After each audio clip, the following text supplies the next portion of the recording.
Oktobank 9 va 10 aprel kunlari Toshkentda o'tkazilgan elektron tijorat forumida bosh hamkor sifatida ishtirok etdi.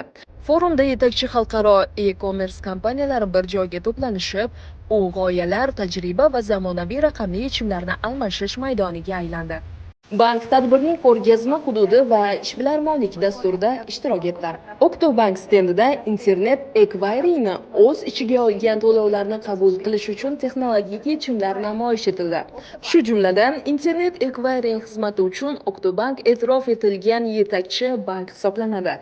Oktobank elektron tijorat departamenti direktori Pavel Limarenko sohaning tendensiyalari, rivojlanish strategiyasi va bankning dinamik elektron tijorat muhitidagi amaliy tajribalari haqida ma'lumot berdi.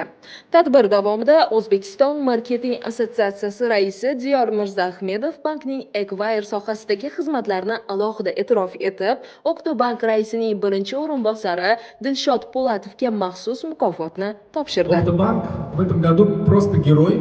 Почему? Потому что по итогам 2024 года и в 2025 году произведена огромная работа. Oktobank 20 yildan ortiq vaqt davomida O'zbekiston bozorida raqamli infratuzilmani rivojlantirib, elektron savdoni o'z mijozlari uchun arzon va qulay shartlarda taklif qilmoqda.